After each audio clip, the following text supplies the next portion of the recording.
Hey, welcome back to the Rival Dynasties page. We have now completed Asylum, so we're going to start this challenge. I have been setting up. I have already grabbed most of the rules we need from this page. We have set up our bloodlines. I do think they need tweaked. This is really old. In fact, they've only added in the werewolves. They do not have fairies or mermaids. So I've had to make those up. So I wouldn't mind having help making things up. Please help. This one I do not have in our list yet, but these are important. Our moving requirements are also our age up requirements for the heirs, and they start at toddler, so we will also have to make up the infants, which is probably going to be get to sitting up and trying like 3 of the foods, some of the more standard age up rules. I think it's hard enough to get to the point where they're sitting up. And maybe a few other milestones. At least one non-growth milestone, maybe. Like visitors or went to the park, one of those. But let me know what you think we should add for the infants or any of the bloodlines. I'll show you what I have for the bloodlines. Here we are. I have our rules up in this section. I'm going to put the moving / age up ones here. This is just so I have an easier to read condensed version, so I don't have to go through that long list every time. I can also move these around.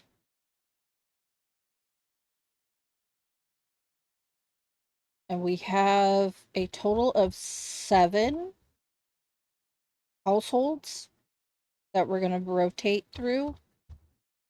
I asked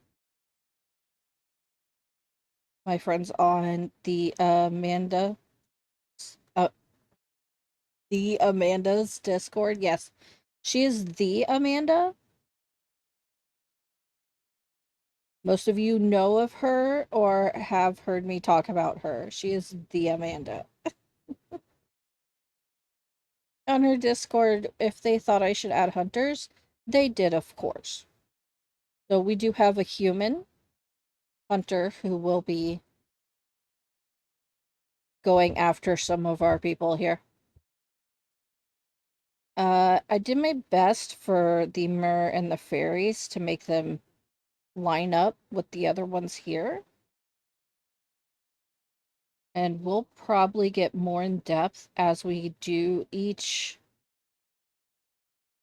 dynasties first week, because that's also going to be a little bit more setup. And once that goes, we will just see how it plays and if some of these are too much or need to be adjusted for something else, we can take and add and get rid of. I did use 2 of the Siren's lullabies because 2 of them would be classified as good or yeah, good, because they change to good states and emotions. And the other 2 create bad emotions or annoying ones because it's like uncomfortable. And then change weather and fishing lure once each. That way you have to at least use them. There is 2 other powers that they have that are definitely more on the evil side, which is Ocean Threat and the Oh, what is the other one?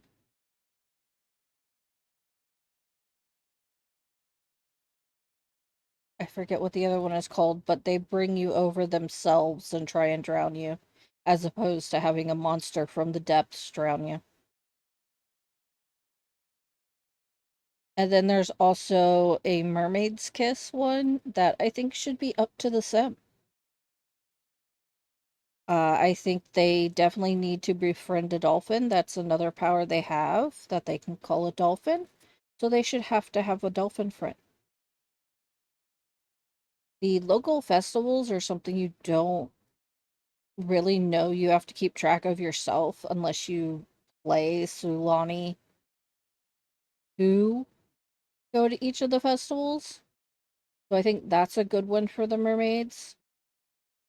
They, of course, would want the island to get cleaned up. So for this is mainly the first founder because the cave painting will not reset usually if you're in the same household.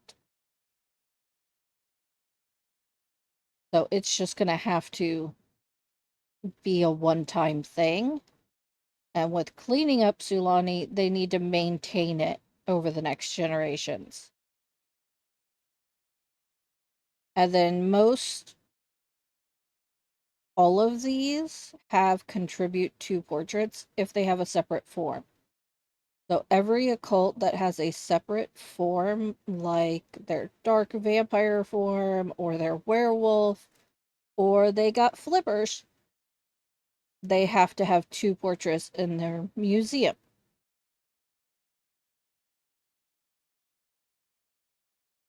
The other one,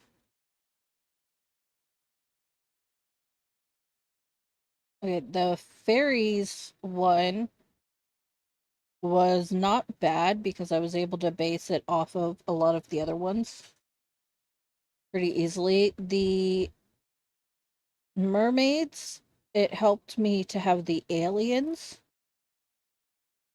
because they have a lot of other things to do because they don't have any power level things.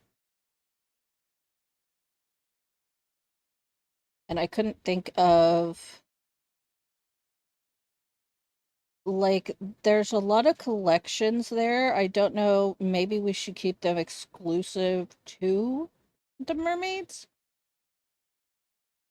because their collections aliens are limited to geodes, space rocks, aliens, alien plants.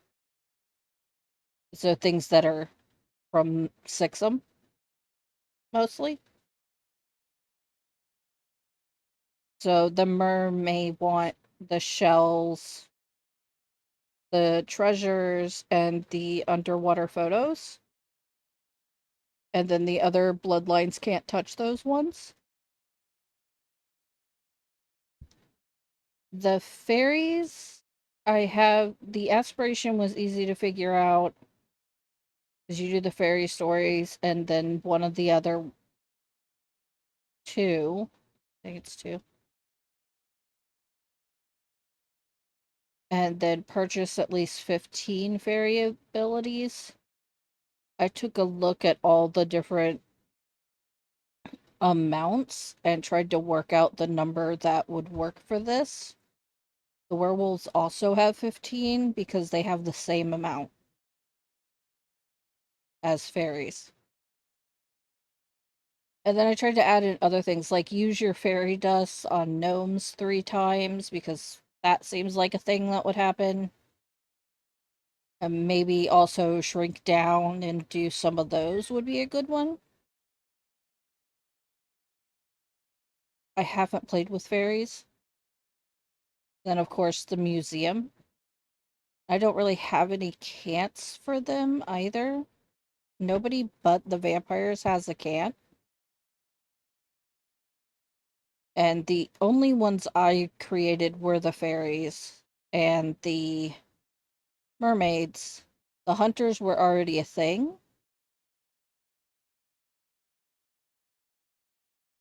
But I do think the hunter may need to change from just having the bodybuilder aspiration to doing any of the athletic ones. Because that might just be a little better. I don't know. Oh,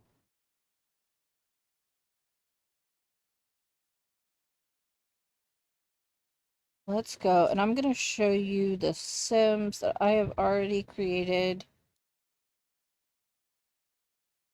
And the two that I did not create.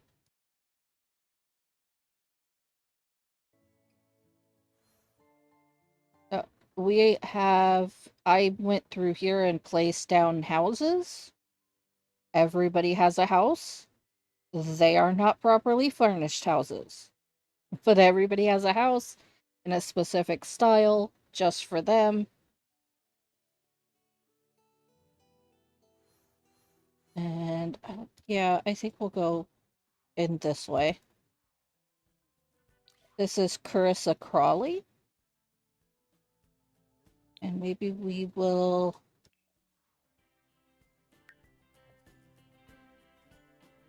Ambuya Oscar. Yemple Aragaba. Why'd you try and talk twice, girl? She's going for vampire family. She's macabre, high maintenance, and family orientated. I did a random. She was the first one I created. She definitely feels like she comes from an older time than the other ones. I want her to have all the balls and sword fights. This is her athletic, so she can have fights. The claws seemed appropriate.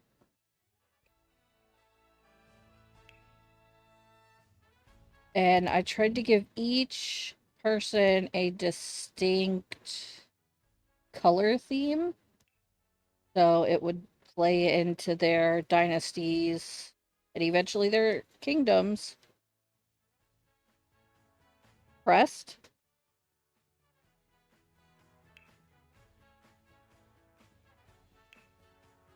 This Carissa. This is her dark form. She's cracking up a little bit.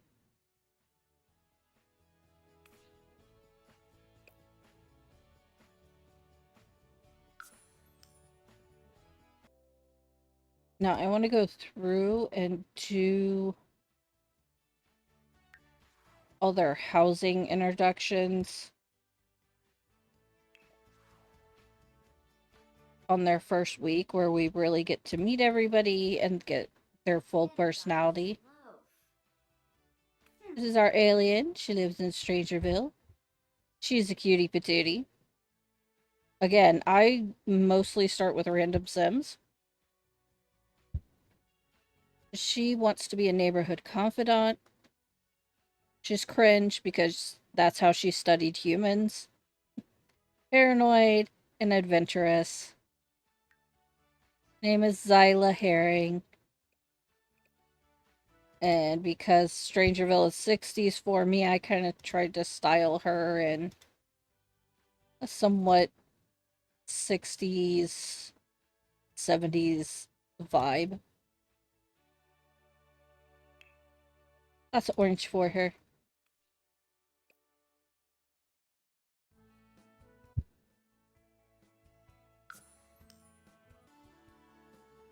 And here is Argus Shipley. I'm gonna have to change him out of his bin there. He's got the beach life. Child of the islands, child of the ocean. He's an idealist, and he wants to just help the world. He does have clothes, despite his insistence on not wearing much. His color is mostly red, but it kind of also has a lot of the green that went with it.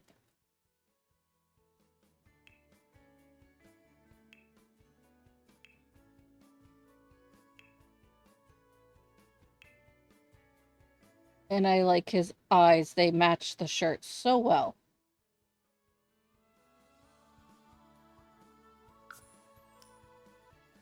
This is Journey Moral, our spellcaster. She has the spellcraft and sorcery.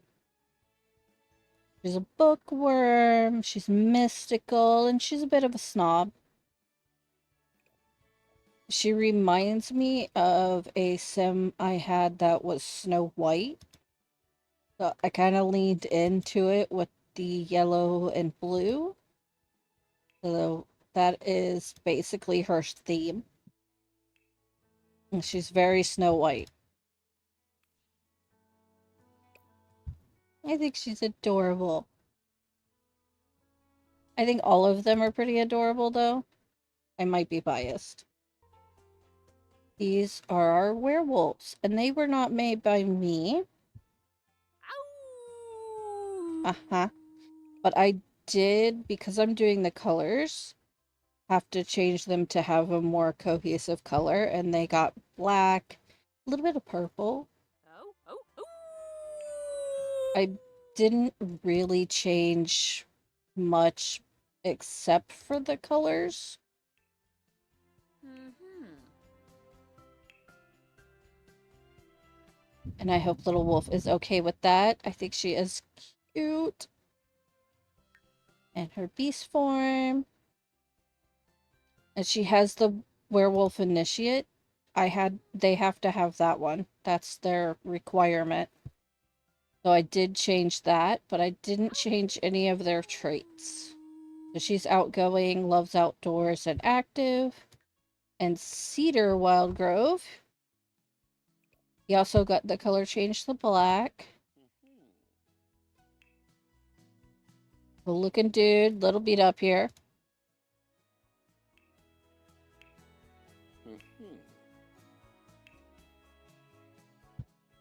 And he's active, loyal, and ambitious. Now, these two are not set to be a couple or anything, but they aren't set to be related either, so I'm kind of hoping they're a thing. Oh, I didn't do his werewolf. Here.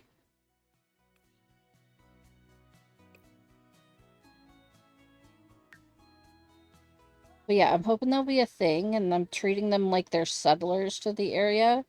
And since they came all countrified, I'm thinking that's their thing. This is Silas Mead.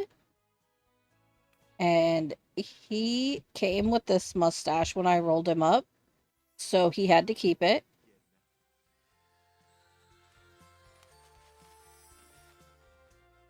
He is a love bug. Oh, let me change so I can actually hover over him. He's a love bug. He's proper. He's a bit competitive. And he's, of course, got his fairy stories ready to go. But he is probably going to do the love guru for his job.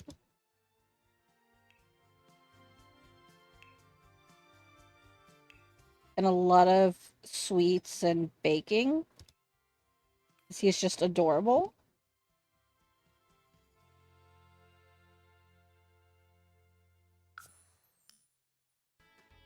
And we have Mr. Anton Beam, our hunter.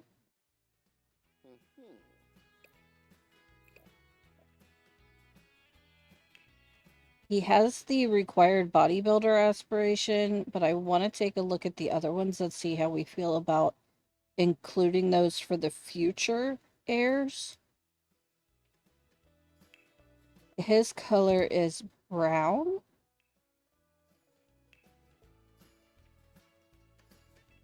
And that is what he showed up in, so I think it looks good. He's going to do archery and stuff. He's nosy, active, and practice makes perfect. But he is a little rough. Yeah. But he should be fun to play. Hunted down people.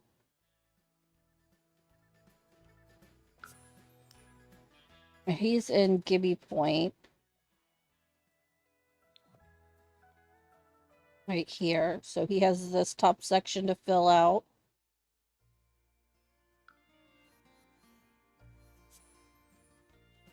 Our fairy has this one, Mr. Mead.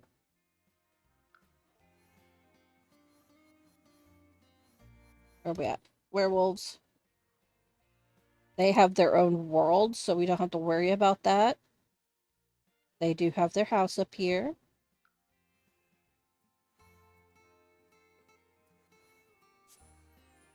Again, we have another world. I really wish they had kept giving us occult worlds. It would make my life easier. There's a little blue and yellow house. It's actually a color swap and room rearrangement of a house I already have on the gallery. Some of these I built just for them, and some of them are swaps of ones that I either had on the gallery or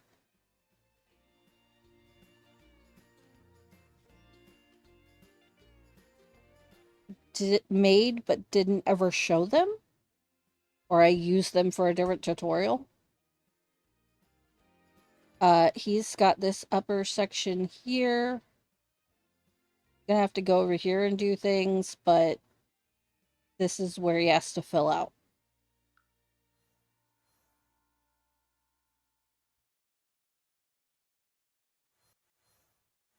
In our Strangerville, she's up on the plateau. And everybody has a 40/30 that is going to be their graveyard and museum. They have in the rules, a requirement of having the museum on lot, but I know from playing other legacies that slows down your lot a lot, but having a graveyard with the museum on the same lot should keep us from having that problem while we're playing this. So I am going to go finish adding our moving / age up requirements to our OneNote, and then I can record our first video, our first week, which will be our vampire.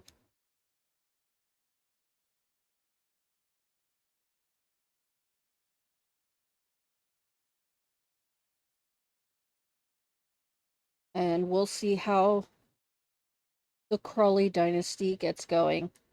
I am going to be adding in, of course, the gameplay of the Dynasty now that we can do it. So our vampire is kind of getting the short end of the stick, but that's okay. She doesn't sleep properly. Therefore, we have more time with her.